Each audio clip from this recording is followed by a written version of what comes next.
Okay, great. I'm just going to share my screen here and guess we'll get rolling.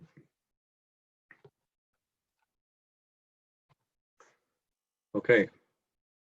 Hopefully everybody can hear me fine. I guess I'll just proceed and assume that it's working just fine. So, good morning, everybody.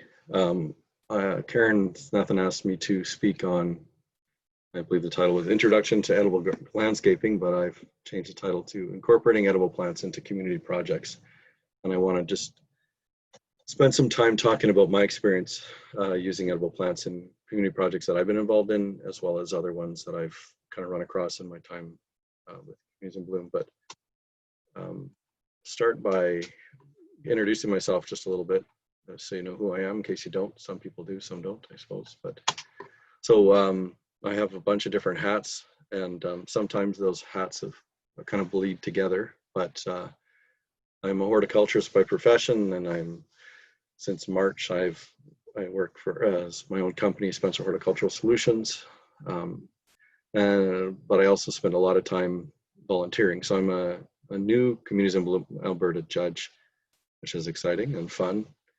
I'm also a committee member in the town where I live in Stettler, Alberta, and I'm the chair of the Heartland Beautification Committee, which sort of oversees these other committees. So I run the Stettler Community Gardens, Stettler Blooms Committee, which basically covers our horticultural projects under the Beautification Committee.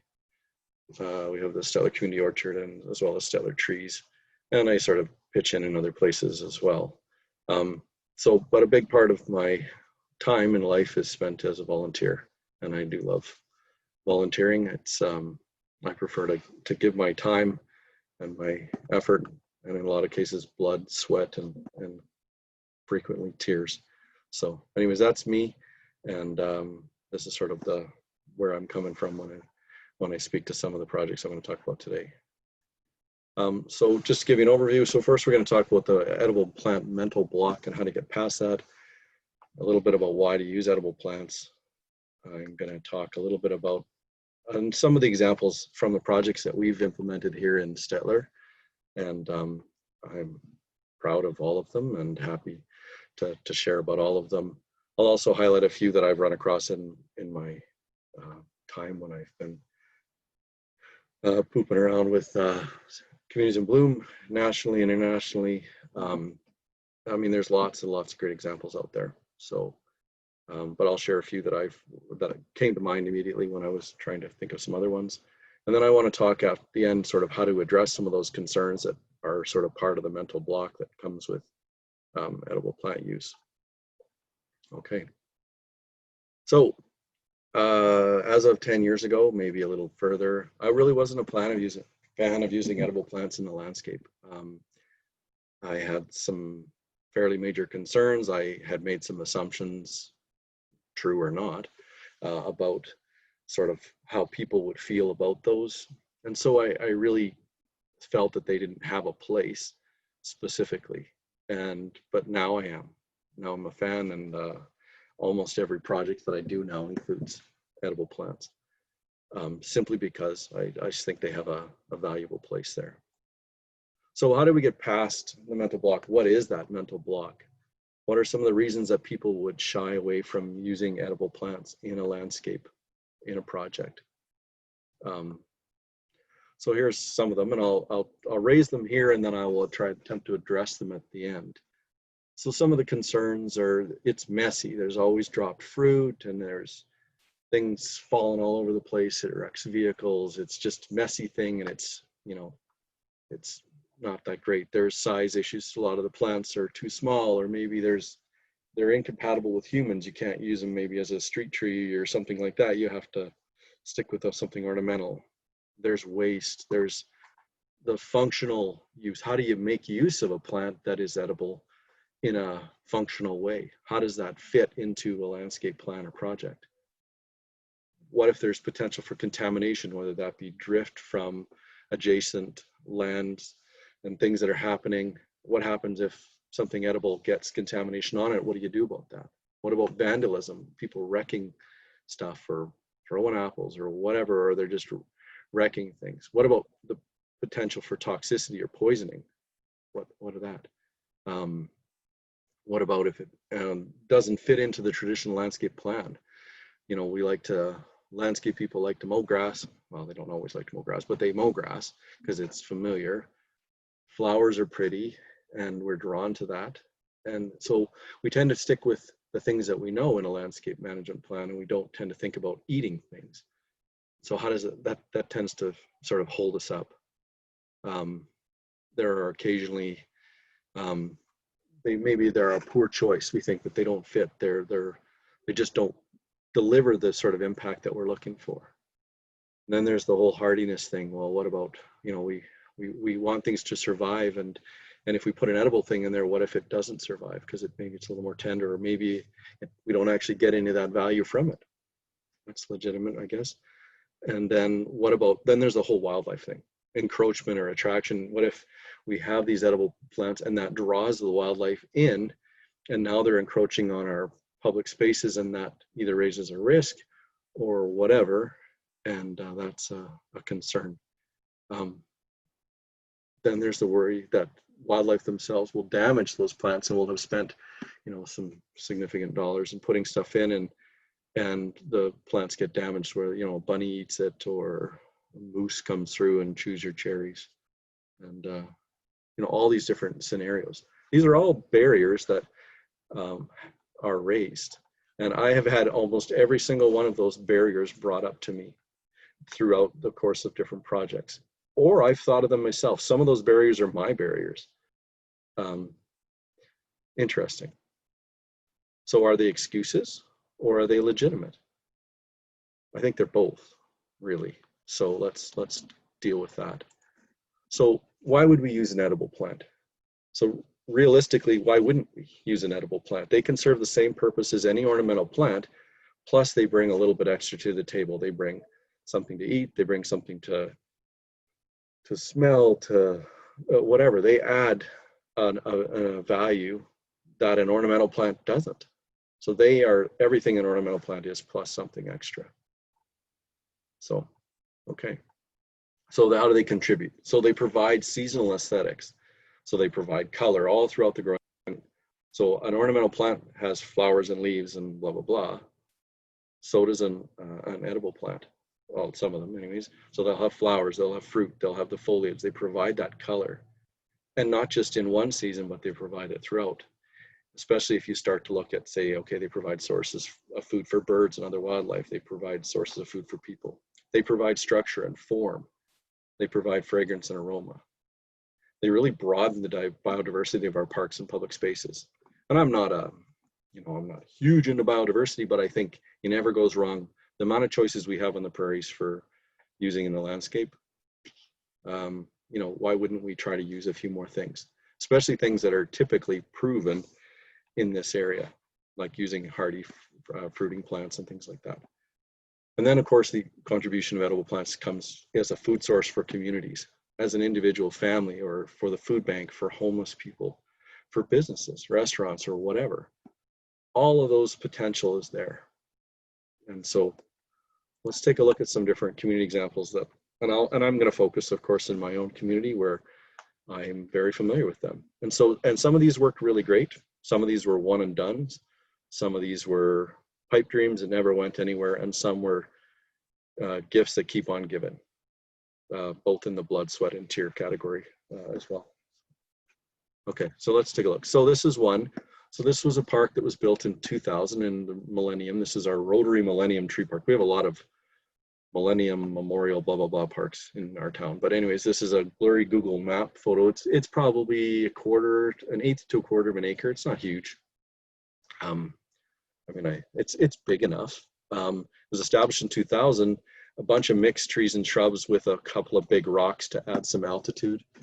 And, but it had a mix of some native or hardy fruit shrubs kind of built in there. And this has been kind of our hidden orchard, right? Everybody kind of whispers about do you know there's fruit in that park over by the green apartments? And everybody's like, oh yeah.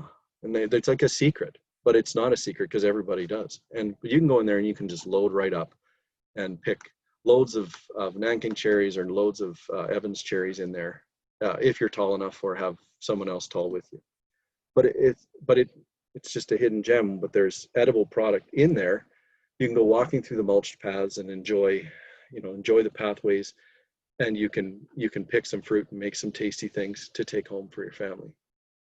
Awesome. Okay, community gardens are not I wouldn't consider them, they're sort of all edible all the time. But in our community, we decided to add an element. So the community gardens in our town are private. So each person rents their garden spot and that's their spot. But what we did was we added, instead of just an ornamental border or no border, just here's a garden, we added a hardy fruit shrub border to all of our, or some sort of fruit planting to all of our community gardens, all three. And so these are some earlier pictures within the first 1 or 2 years. So community garden number 2 has some Haskap and Gorsar cherries, and then down around the edge and around this edge, all bordering it in, because it's kind of a waste space with a nice big high pressure gas line running through. So we planted these things in here just to add something, and they're fruiting nicely and providing fruit for anybody who wants to pick them. Community garden number 3 has a raspberry orchard at the end, as well as a fruit border of Haskap, black currants, sour cherries, but the raspberries are the ones that really shine. And then in number 1, we had some space, and so we put a little orchard. So we have black currants, raspberries, sour cherries, and Haskap there. We also have a raised strawberry bed that is permanently in there. And I mean, it's a lot bigger than that now. This is later than that first picture in number 2, and this is earlier on. But you can see it does provide something, right? It's space, and people do go pick through there. They'll wander through there and pick. I've gone through and picked a basket of Haskap, and it's for anybody to use. So fairly successful. So the gardens themselves produce for people, but the public spaces are these fruit borders. So instead of an ornamental plant, we planted something that's edible as well. Okay, so we have a community container contest that we do every year, and we have teams that are challenged to, well, they aren't challenged, they enter and they try to capture the theme in their big 30-some inch wide container, and they buy the plants, they have the theme to go on, and then that's what they do. But what we've tried to do is we've added at times an edible plant component. So in 2017 we had some empty planters, so I made a salsa planter. So not the dance, but the sauce. And so this had different tomatoes, peppers, onions. It had some different spices, herb plants in there as well. And if people wanted to go through and pick, they could, and they did. And these are, I picked cherry tomatoes and things like that. And so that worked. In 2019, our theme was the 5 senses. And so we had a number of planters that included edible herbs and things like that, where you could not just get a tactile thing by touching, but you could also get the aromas. You could get mints. There was all sorts of mints and thymes, and here you've got rosemary in the middle, and it really sort of enhanced the sort of the visual appeal into those other senses. And then this year in 2020, we had a couple of empty planters, and so I did just throw a bunch of petunias in the edges because we just wanted to fill them in and not leave them empty. But I threw a cherry tomato into the middle of 3 of them, so that when people are walking by, and these paths get hundreds of people every day walking by, when there's cherry tomatoes ready, people will be able to pick them and eat them. Is it mind blowing? Maybe, I don't know. I don't think so. It's something simple. So works for me anyways. And it seems to be working. And anytime I get a chance to throw a tomato plant into somewhere, I'm going to do it just because I can. One time we decided we have these big, huge bulb planters in our downtown. They sort of protect the pedestrians. They're a part of the updated streetscaping in one end of the main street. And I really like them, and they're really quite a stunning, large planter area, permanent ground kind of thing. And one year we decided, instead of just filling them up with petunias or whatever, we put strawberries. So we had a bunch of day neutral strawberries that I actually just dug out of the extras out of my own strawberry patch that I was cleaning up, and gave it to the town, and they planted these all down into strawberries so that they could grow and people could pick them if they found them. Something different, it's not your average bed. We didn't do it again, and they didn't survive, of course, because they're too high and they froze out, but that's fine. You know, we gave it a shot. It was something different, right? And so we are always thinking, what can we add in terms of depth to those beds? Okay, so this was one that was one of those pipe dream ones. So you remember I talked about Rotary Millennium Tree Park. This is it here on different Google photo. But at one point years ago, I had this idea of we have this hidden fruit orchard, let's add a real fruit orchard on the end, and we'll make it heart-shaped because we're the heart of Alberta. And it would all be native hardy species, and it would be just filled. It was about 10,000 square feet planned, and we would tack it on the end, and we'd have a pathway that would run out into it and then around, and it would be full of hardy fruit plants, but very specific ones, sort of showcasing the different ones you could grow. Didn't get funded, and so it never happened. But it was always, I tried for 3 years to get this thing funded and never did. But it's okay. It planted the seed. But in 2016, I attended Communities in Bloom in Regina, the National, and I heard about a community orchard in another little town in Saskatchewan, and I'll talk about it later, but it rekindled my desire to get a community orchard in town, and it's also changed my thinking in terms of how a community orchard could be done. And so Stettler Community Orchard was born, and it has become sort of that gigantic baby that you have these projects in your life that sort of encompass everything, and I would say that this is one of those ones for me. So we decided to add a close to 1 acre community orchard to a poor quality green space. So we were going to transform a crappy piece of grass into something that was beautiful, but also very functional. And that's often the thought I'm having is multifunction in these orchards or in these projects. So it would be all native hardy species. It would serve as a demonstration for different varieties as well as different types of fruit that could be grown. And it was entirely community funded. The town provided the dirt and has provided some support and other pieces, but the vast majority of the funding came from one grant and the rest was from community donations, over 60 community donors. So let me tell you a little bit more about this project because I'm a little bit passionate about it, I guess. So this is what the original site looked like. So here's north on the top, south down here. This is a service road and this is a highway right here. So there's a mall. It's a junky piece of mall. And this is a canal. This is a kind of a creek that runs, and it's part of the Red Willow Creek system that runs, and sort of our West Stettler Park pond is a sort of a closed off drainage from this. But this is kind of just ugly. And you can see what the dirt and the grass looks like. I mean, that's not even a nice piece of ground. So that's what the original site looked like. So I figured we should improve that because there's a walking path here. It runs all the way down and feeds into our park path system. There's a pathway that runs all the way down over here too. So, okay, let me see here. Okay, next. So this is what the original design said. I was sitting in a hotel in Minnesota for work, and I dreamed up this plan. I had measured it out roughly on a cold, yucky day, and I planned, instead of thinking in terms of heart shape and everything, I made it linear and functional, and it had a bunch of different species in it, rows of them. It was basically a big rectangle. It was going to be, I don't know, a few 100 feet long, 100 feet wide. It worked around, like one thing I could see, there was a manhole cover over here, and I was going to work around that. And it was pretty simple. We threw a couple of big ornamental trees in, that was the plan.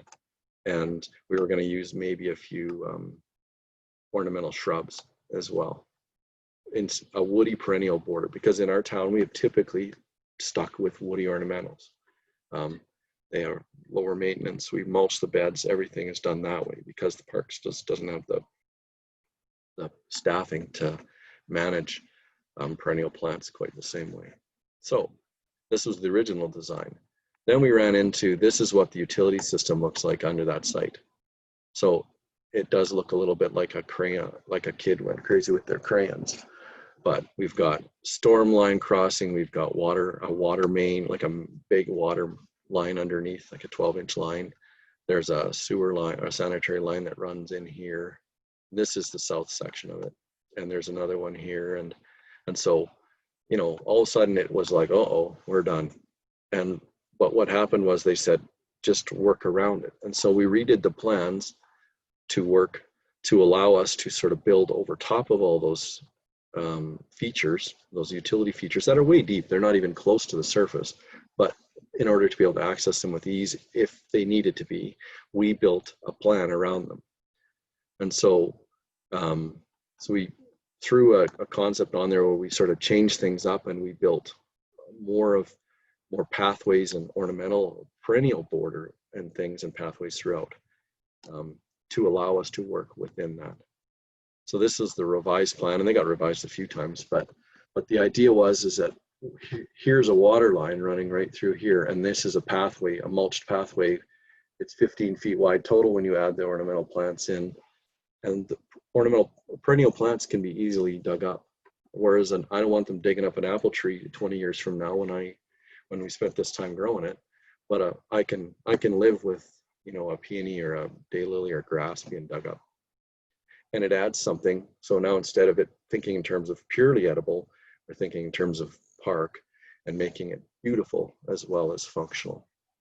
And so this is how we worked it. And we also split it up into two parts. So we have a north section, which gave us some more parts to deal with.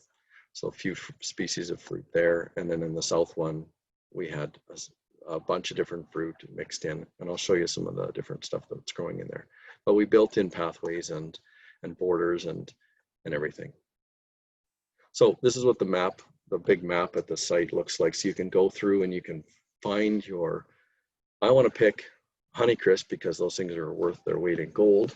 And so I want to pick a Honeycrisp so I know that I can go down to this tree down here, which is marked on the site, but I can find it on the map, and then I can go down and find where it is. Or if I want to go pick a Valentine dwarf sour cherry, I can go and pick it right here or whatever. So I can find my way through this site, and I can try out the different apples and pears and plums and the crabs. And so we planted larger plants for the trees just so that they would have some size. So they were a 10-gallon plant, as well as smaller plants, the sour cherries and nankings, the currants and gooseberries and other things were all smaller plants and will grow over time. Okay, so on phase one, so we have two phases. So phase one was done. We had to break it into parts because we could afford to do it in two pieces, and also it's a huge project. It never really, on paper it looks really small, but then you get out there and there's a lot of walking. It's big. It's close to an acre. So phase one, this is the fruit sign. So we have a sign that outlines all the edible plants that were planted in that orchard. So we have 6 varieties of apple. We have, and this is an older one, but it has one type of crab apple, 3 plants of it. We have 3 kinds of plums, 3 kinds of pears, 2 kinds of apricots, 3 plants though.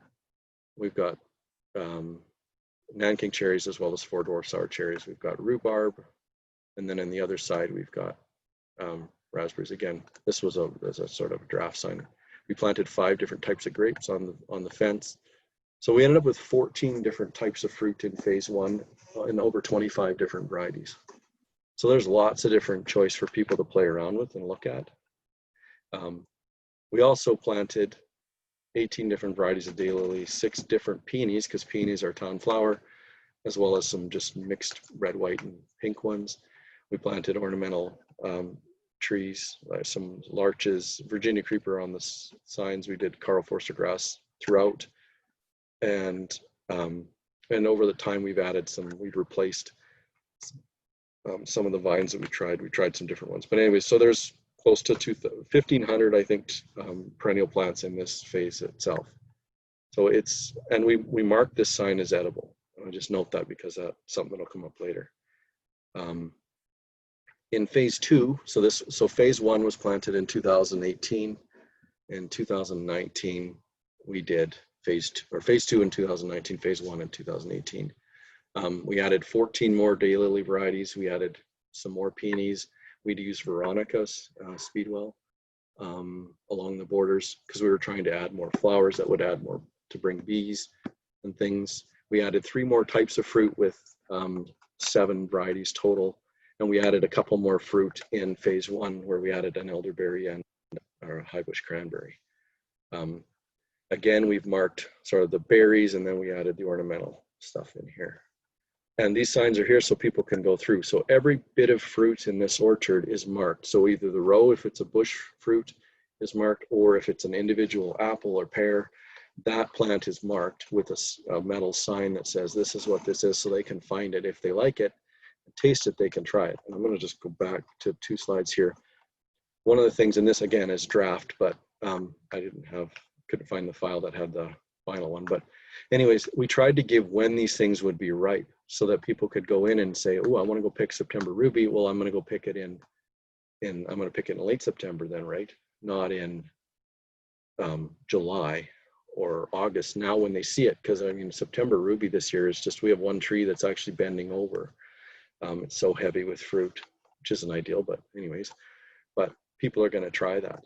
There are Honeycrisp apples out there. The Odysseys and Goodland are producing excellently. So anyway, so we have the timing approximately of when you can expect to pick. And we are promoting that kind of thing of when you can pick. So this is phase 1, 2018, post-planting. It took a few weeks of planting. We did 1 night with trees and shrubs, 3 times, get all the perennials planted. I mean, this is a big site. This is phase 1. This is a picture taken from the top of what I called Mulch Mountain. It was this huge pile of mulch. So the whole site's mulched. There's drip irrigation for all the trees and the bushes. Perennials are not irrigated. We have lots of mulch though. So this is what the site looked like in 2018, smoky and dry. So anytime you went out to work there, it was like smoking a couple of packs of cigarettes. It was horrible. But sure looks different now. This is phase 2 in 2019. We planted it in 1 day. It's about 12. The phase 1 is around 28,000 square feet, 30,000 square feet approximately. And phase 2 is about 12,000 square feet. So about 250 feet long. The other one's about 300, 400 feet long. And so we planted, there's a border and then the 3 rows of different plants. We broke them up into type varieties so that they're not all one variety. Like, so the Red Bounty is not all in one group. It's here and then it's broken into another one. And we did that because we figured if something died out, if one site wasn't perfect, it would be okay in another. And that's proved to be not a bad idea. So this is what it looks like a couple of weeks ago. So the strongly flowering border, plants are coming in, and here we go. We also added a lot of information on bats and bees. We've added a bat house to phase 1 and a bee hotel throughout. We've got a couple in there.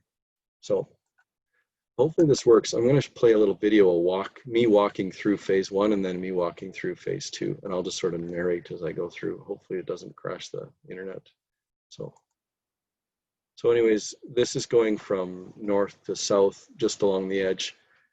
And this is, so we have rhubarb, people are picking it. You can see that people have picked through it a little bit.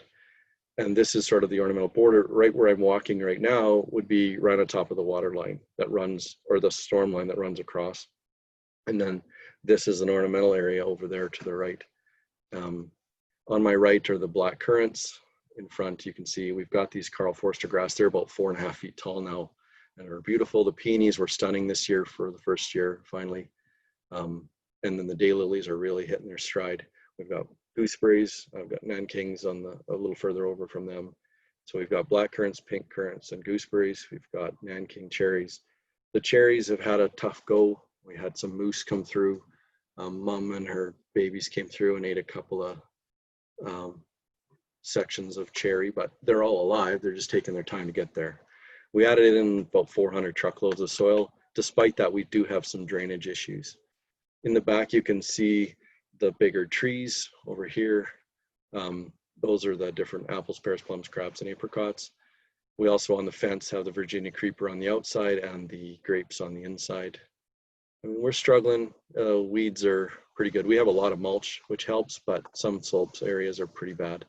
And so we're working on that, but it's all managed by volunteers so far. But I mean, this year the peonies were absolutely stunning, and we got it weeded up just as the peonies were hitting their stride. And do they ever pop? And you can imagine this use is visible from the highway. This sign here you can see is that whole sign, both pieces, is all of the donors that contributed to this project. And you can see the big trees, and we've had a little damage. We've lost a few trees here and there. And then we've got the perennials on the outside. This is west side of the orchard with the fence. So that's kind of, that's phase one. So you can see how big it is. It's not, you think on paper, well, it's not too bad. It's monstrous. And it's been quite the endeavor. So, oops, sorry, I'm trying to get past, sorry, I'll get to the next page here. I can, there we go. This is phase two. So I'm on the north end of phase two here. When you see it, you will see phase one off to your left. So this, it's a little more simple. We've got the posts later for trellising the radish or raspberries later. Here we've got Haskap, 2 kinds, and then we've got 3 kinds of raspberries spread into 3 sections of each. And then we've got 2 sections of Saskatoons, 2 varieties broken into 4 sections of Saskatoons. And so over time, those things will become quite big, hedgy, and good, but we do have pathways built through. We've got the daylilies coming on pretty well. They came as clumps instead of as a bare root fan. And Veronica has just been buzzing with bees all summer long. And that's great. So you can see here, we have these markers. Oops, that's the end of that. So it's a big spot, and a lot of different things in it. So that's the Stella Community Orchard. It's an example of edible meets park. And when people come to it and they say, well, what is this thing? And I said, well, it's a park, but it's an edible park. And it's a public park. People kind of think that it's some sort of, I don't know what they think. Honestly, I try to explain it whenever I'm there. We actually had it as a destination for Amazing Race Stetler for the public libraries thing this summer. And people came through it, and they had to go find 14 of the 15 seeds of fruit that were in there, and I actually forgot a couple. So, but they had to go through and walk the whole thing and find it, and it was quite exciting to take them through it. But people were neat. I thought it was really neat to get through. So there's an example of maybe an extreme example of using edible plants. It's the focus, but it is still a beautiful site, and there's a lot of ornamental species in there that are excellent too. Some examples from other places. So Hannah, just south of me here a bit, replaced their lost trees. They had a roadway that a bunch of trees had been lost, and they replaced those, instead of with your ornamental species, they replaced them with hardy fruiting selections. And good for them. Indian Head, Saskatchewan includes edible plants in their centennial flower bed. These are just examples either I'd heard about or I found in their profile books. Trail BC had this project called Incredible Edibles. And they had over 60 downtown businesses that planted edible planters that were used by the food bank, by restaurants, etc. And it was huge. And when I heard that, I was just stunned. I couldn't believe it.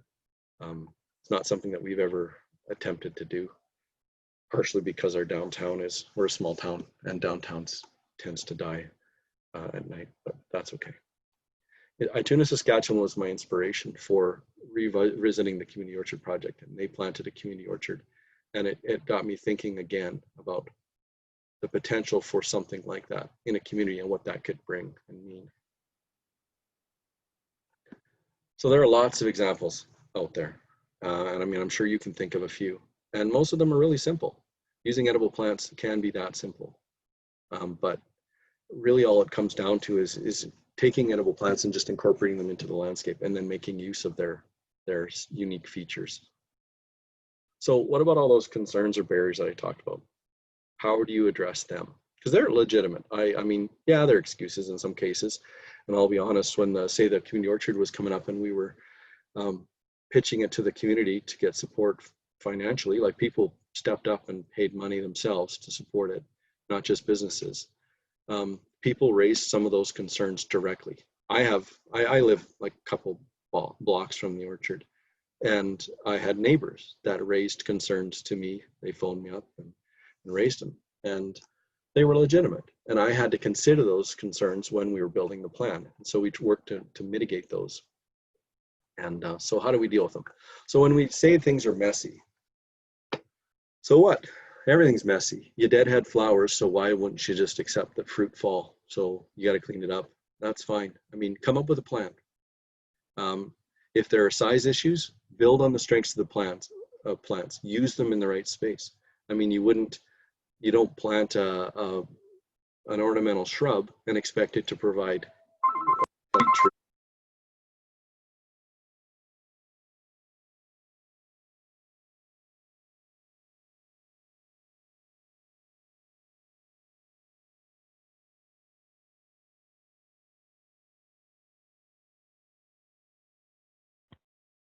Robert, I think we lost your audio. Yeah, I think so too. Can you hear me now? Yeah. Okay, sorry, my phone rang and it cut me out here. So, okay. Anyways, waste is I'll just talk maybe size again. So use the strengths of the thing that you have there. Use it for the right spot. Waste is legitimate. It raised probably at 1 and 2 times anytime it brings it up. What are you gonna do with all that fruit? What happens if people pick all that fruit? They use it as a negative thing. What if everybody picks all that fruit in the orchard? And I said, good, that's what it's there for. And so, but fruit rescue is a great option for dealing with waste and edibles. Community engagement and using the community to use it.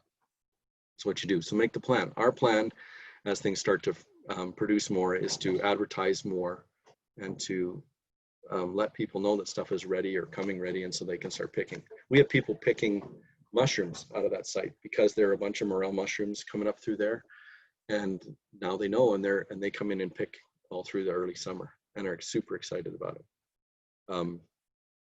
This functional use thing, what do you do? How do you make use of that? How does it actually happen?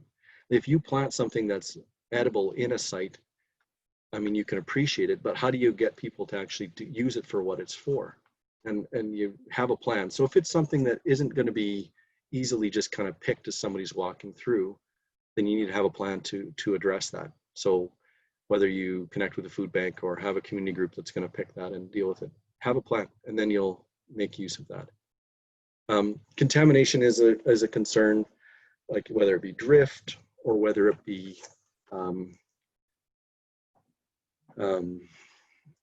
or whether it be dust or something. I mean, we put up a fence, not to keep anybody out, but to block the wind a little bit. And, maybe it'll keep some of the dust down and other things, but we'll put signage up about, washing the fruit and things like that. And in some cases you just have to, it's user beware kind of thing. Vandalism is always a concern in almost every project. What happens if somebody wrecks it? Well, that's a concern in any project. But we found by getting the community involved, we don't see the vandalism. We had kids all the way from 4 or 5 years old, all the way through to great grandmas out helping us plant, and made a huge difference in. We haven't had issues, and in other projects we haven't had the vandalism issues because we have that community involvement. They're engaged. They're connected to it. Toxicity and poison is a concern, and I had this concern in the orchard because I'm using ornamental plants next to edible plants, and some ornamental plants produce things that look edible. If you introduce an edible component into your ornamental landscape, people might think that everything is edible. And so that's how I addressed when I had a sign that said this is edible and these things are ornamental, not edible. And that's one way to deal with it. But you have to give that some consideration. Maybe use things that don't have fruit on them when you're using fruited stuff. So in your ornamental stuff all is foliage and flowers, and your edible stuff has fruit, and there's no graying or blurring of the lines. If it doesn't fit the traditional plan, change the plan, embrace the differences. If you think that there are poor choices for this area, be selective in what you do plant. Same with hardiness, be selective. There are options that can work in our climate. I mean, in other parts of the world, you got a better climate, then you just got more choices.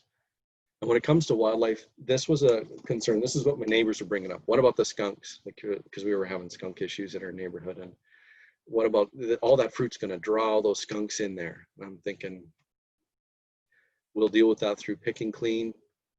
If we have to, we'll fence. What about if, Mommy Bunny comes and eats an apple? Well, she did. And we lived with that. And in most cases, we're going to just make sure that things are wrapped. And, you could deal with it through fencing. I know in places like, Jasper, they've got, anything edible has got to be fenced up. And so you deal with the wildlife that you expect and come up with the mitigation plan for that. But when it comes to damage, we accept it. They live here also. If Mummy Bunny is going to eat that apple, I'm going to be unhappy with Mummy Bunny, but I'm not going to do anything about it. I'll wrap the tree and just kind of try to keep her out, but that's it.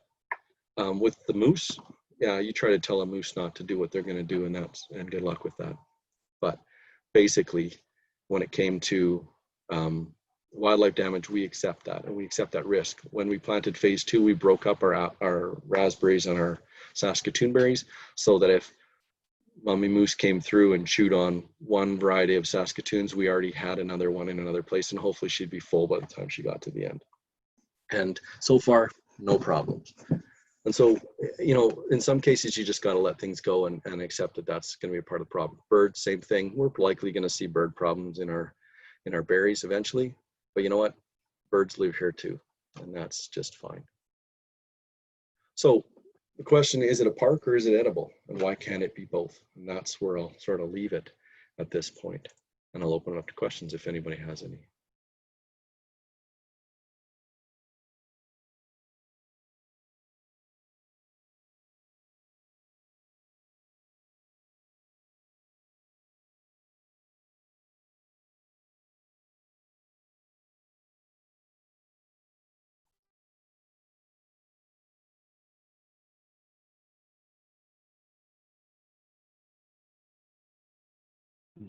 Oh, perfect.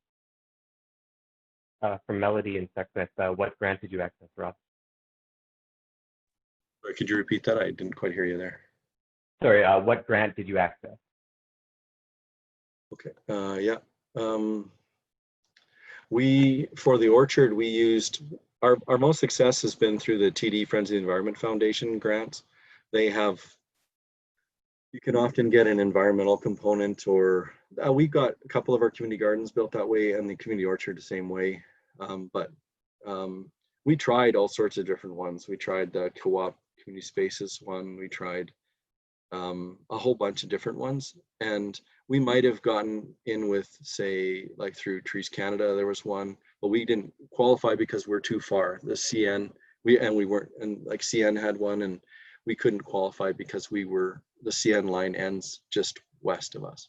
So even though the railroad runs right through us, but so we use TD Friends of the Environment Foundation for the orchard, but we applied to lots of different ones just to try to piece it together. But in the most of that money came from community donations.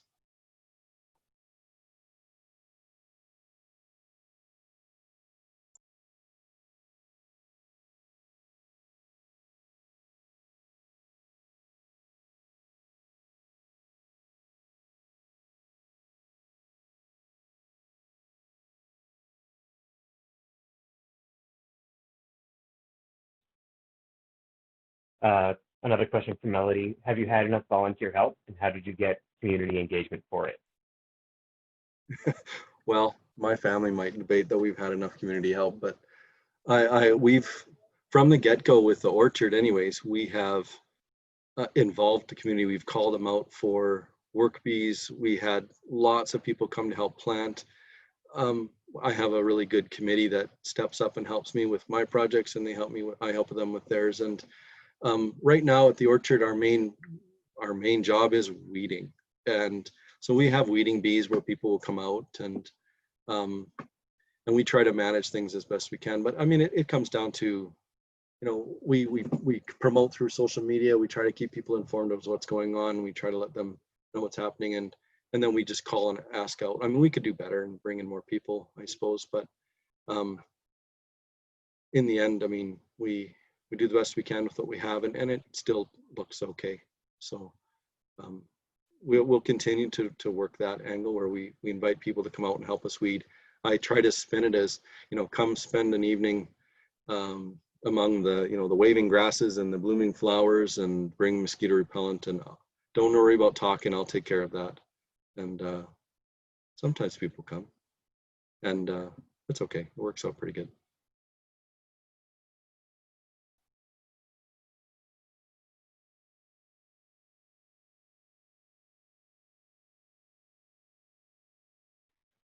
Another question here: does your town have a budget to assist?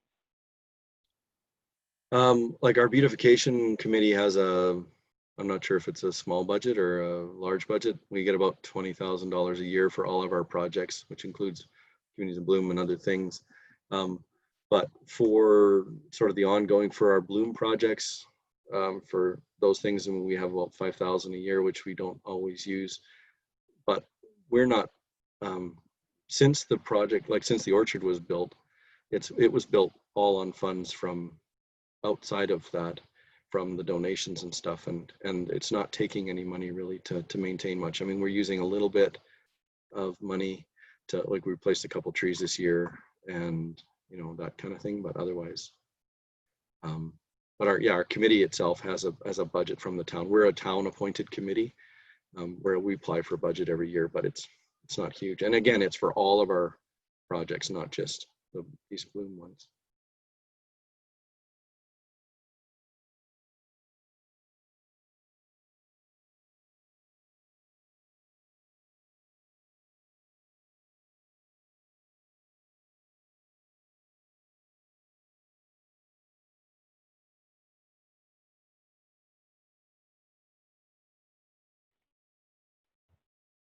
All right, I'll just give one more minute here to see if anyone else has any further questions.